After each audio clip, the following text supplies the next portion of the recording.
Whether you're watching, listening or reading this, welcome back to the Runpreneur vlog, and today we're going to talk about how to get a live radio interview and how to prepare for one. So the Runpreneur vlog is part of the Runpreneur challenge. We're on a mission to raise £1 million for children's charities by run vlogging on consecutive days the distance of one lap around the world. It is a staggering 40,075 kilometres. It's going to take somewhere in the region of 11 years to accomplish, so plenty of time to raise that money. I'm going to commit to running whilst vlogging a minimum of 5 kilometres every single day, and I'm even going to do it barefoot style. So as always, please support this challenge by subscribing, liking and sharing the content, and let's get started.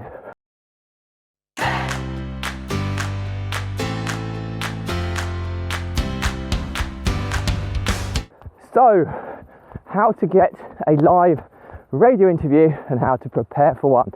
So, this is an interesting concept really, because we recently had a live radio interview that's hopefully going to lead to several more, and I wanted to kind of share the process with you on how we managed to get that interview, how we prepared for it, and how we go about kind of our promotional campaign.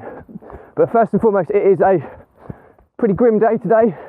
It's warm and humid, about 13-14 degrees, but it's been raining all morning and it looks like it could rain again at any moment in time, so hopefully I can get around this run without getting too wet. So anyway, back to the radio interview process. Okay, so as everybody should be fairly aware, is we are launching the Runpreneur challenge on the 2nd of July, which is now next week. So we've been doing a lot of focus on generating interest.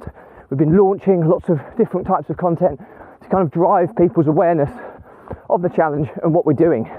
And part of that has been to try and get some publicity via local radio, local publications, newspapers, magazines, forums, websites, those types of things. And this comes back to the whole Russell Brunson way of what he calls the Dream 100, which is the collaboration process.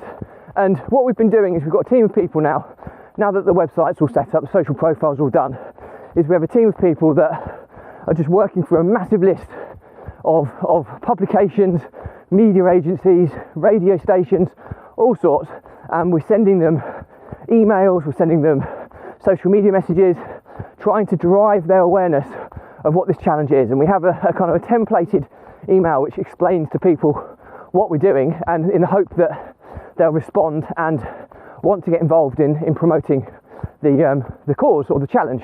Now this should work for any type of business really, depending on what you're promoting. Obviously when you're promoting something that you're expecting to gain monetary benefit from, a lot of these media agencies have advertising departments whereby you have to pay for that service. But if it's something in the philanthropy sector or something that's not for profit, or something that is awareness of something generally good, you'll find that people are a lot more kind of willing. And I think that's obviously been the case with the Runpreneur challenge. It's a charitable process where we're trying to raise £1 million for children's charities, so it's something that is quite easy for media publications to get behind. So we sent out, I can't even remember how many emails have been sent out, how many messages have gone, but the concept is with the Dream 100, it's called the Dream 100 because you have this list of 100 people you're going to contact, and the idea is that you contact all of them and you just need one of them to bite. And so if you hit 100, you should get one bite. That is the general principle, the metrics behind it. Now obviously sometimes you can get more, sometimes you get less, but it is just a numbers game. And in this instance we managed to get a pretty quick response from the BBC Radio Cambridgeshire. Now I'm from Cambridge, so obviously that was a good fit, that was local, so we were hitting all of the local publications and media agencies, etc., because obviously they can get behind local people more, and you sometimes people fail to realise the power of the local reach. Yes, you want to go for the big nationals as well, but the locals are the ones that are likely to support their own. It's like you're being part of the same team. If you live in the same area, it's likely that you're going to be supported by the same team. So that's the general principle behind it. And BBC Radio Cambridgeshire were really quick on this. and it was an email saying, wow, it's an amazing challenge, thanks for letting us know, would you like to come on air tomorrow? It was literally, or I think maybe 2 days ago, I can't remember, the email come back. So that's how we kind of got this interview, and it was with Dottie McLeod on BBC Radio Cambridgeshire Breakfast Show. I was on at 7:55 in the morning, so it's quite a prime time slot for local radio. And you know, BBC Radio Cambridgeshire, I think they have somewhere in the region of 80,000 listeners. So that's and the vast majority of those will be prime time sessions. So Breakfast Show is normally probably the most popular one for a radio station. So I was honoured to get invited onto that. And Dottie McLeod, the radio DJ, is somebody that my parents and my parents-in-law always listen to in the morning. So it was quite nice having that connection as well. So so I was there. I was invited on, and the process was then that I had a phone call with somebody who worked within the team who was gathering information in more detail to obviously give the radio DJ more information on what to ask me during the interview. So I went through everything on the phone call. It was very nice and informal, and it concerned me a little bit because obviously when I talk about this challenge, I'm so passionate about all this. It's something that I've dreamed of making a difference on a massive scale, not for me, but for the children who are going to need it the most. And I'm so passionate about it. I can generally talk about this topic for a long time, and I can stretch out sentence answers to paragraphs and paragraphs into general waffle, as my style has been known to be. And so we went through this conversation was about 35 minutes. I think she probably only expected a 5 to 10 minute call, and she said, brilliant, thanks, I've got so much information here, it's brilliant, we'll pass this all on to Dottie and she'll use it to obviously conduct the interview. But she said you'll only have kind of 4 to 5 minutes, so you need to be really punchy on your responses to ensure that you can get as much across as you can within that time frame. But don't worry, Dottie will lead the interview. So I was like, oh no, you know, every time I've had calls on this about this with charities or other collaborators, you know, they've generally been on Zoom calls, and you know, they've been 30 to 45 minute conversations, so you can go into a lot of detail to really get the point across. So actually condensing something down into 4 to 5 minutes, and then the other issue is I wasn't given what questions I was going to be asked. So when I was preparing for it, how do you prepare for it? So I found this kind of method to prepare for, and I just did a checklist. So I went through the kind of things I normally say, and I condensed them down into single sentences, and I made a checkbox next to it. I use a bit of software called Evernote for my notes. It's really good for making little checklists as well. And so I created all those points, and I moved them around so they flowed, and I tried to basically cover you know, the what, so what is the challenge, the how does it work, the when, so when's it happening, and the why people should get involved. So I tried to cover those 4 topics, and that's how I generally try and conduct my content. You know, what is the topic I'm talking about? How does it work? When have I used it and my experience? And why should you use it? You know, that's generally the format I try and follow as a framework. So I broke it down into those 4 sections, and that proved to give me some structure. And then I asked the questions that would be asked. So the first question would be, what is the challenge? Okay, so I had 3 or 4 sentences that was going to describe what the challenge was, and I bullet pointed them with checkboxes, if that makes sense. And then how does it work? So then a few more intricacies of the actual kind of rules or the criteria for this challenge would go there. And then when does it launch? So the when does it launch, and all that side of things, and just really important. How also covered the charities we're raising for, etc., like that as well. So there was a lot of things there. And then why should you get involved was at the bottom. So I had a couple of bullet points there, and I had it in checkbox format. And then prior to the interview, I did all this prep the night before. It takes quite a long time to do prep for this type of thing, because on live radio, on a phone as well, it's quite a daunting prospect.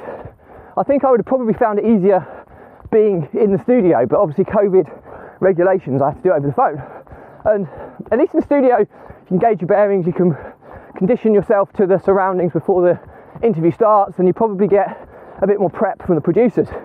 And so what I did is, once I prepped that all in the night, then I got up early in the morning, and I spent about half an hour just reading it through over and over and over again. So I was memorising the punchiness, because I can talk about everything, no problem, but to try and do it in a succinct, short, bullet point fashion is actually quite challenging for me anyway. So I tried to reinforce this by going through it so many times that the points were more memorised, and that was the aim anyway. So, and then the beauty of it is that when the interview was happening, I had the phone call, I'd have this checklist in front of me, and I could actually, if I chose to, I didn't at the time because I was too much concentrating, but I had this list of checklists, and then at the end of it I can tick the ones off that I managed to get in, so I could see how much of the information I wanted to get across I managed to get in. And I said to myself, if I can get to 80%, then that's been really, really good.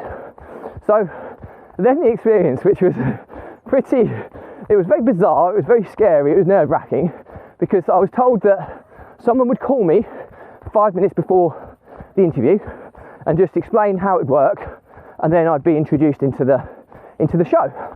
But the phone call went as this: I was phoned 1 minute before I was actually due to be live. So I was expecting 4 minutes waiting is a long time when you think the phone's going to ring. So eventually it rang 1 minute before I had to go on. And I knew it was going to be short and sharp because it was just before the news.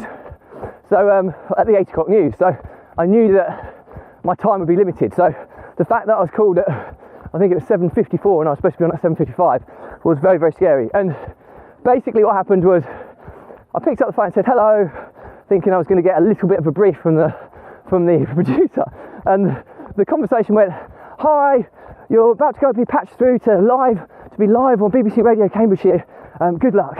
And that was I didn't even get a chance to respond, and then before you know it, I'm in the studio, obviously virtually, I'm on mute, and I'm listening to the back end of an interview with Tony Hadley from Spandau Ballet.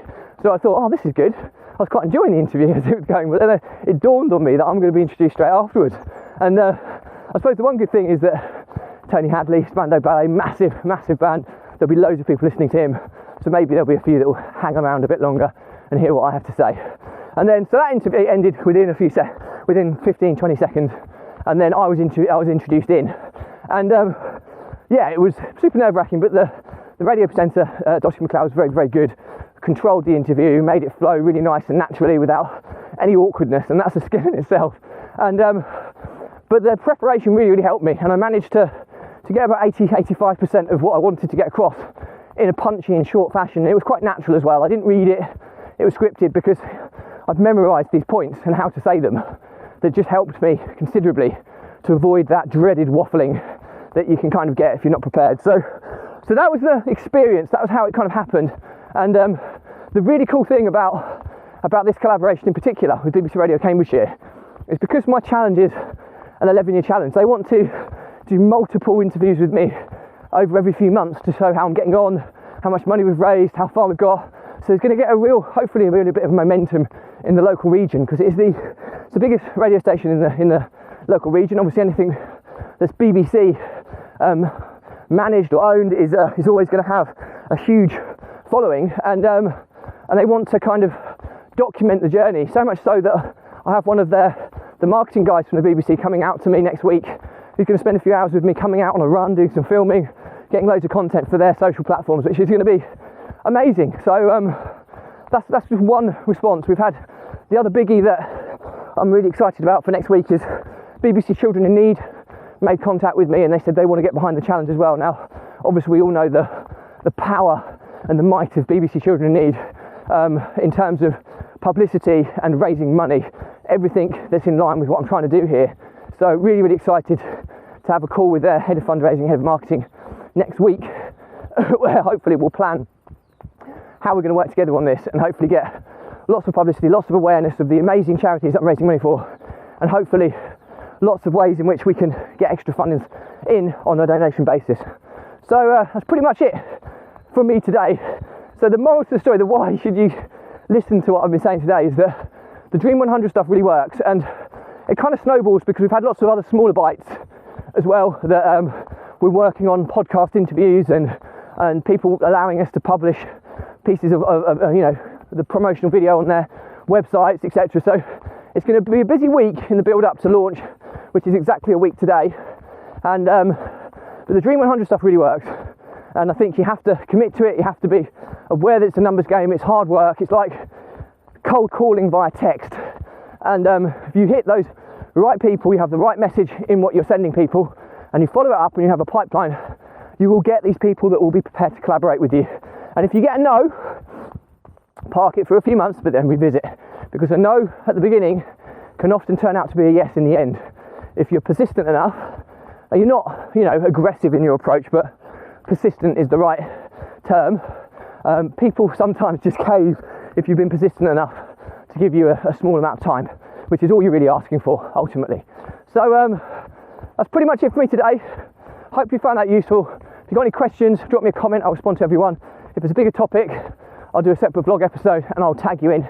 If you want to find out how to get involved in the Runpreneur challenge, then please check out the links in my bios where you can go through to the website. It will tell you everything about the challenge, how you can get involved and support it in a financial and non-financial capacity. We're looking for support in any which way we can grow our reach and our following. So hopefully that would have a direct correlation with donations received. And obviously if you want to donate, you can donate via subscription, singular donations, and you can even choose to run with me or cycle with me or whatever mode of transport you like to do, where I can run beside you and do a vlog episode with you as well. And there's ways you can get involved all on the website. So hope that's useful. Stay positive, stay happy, and I will see you tomorrow.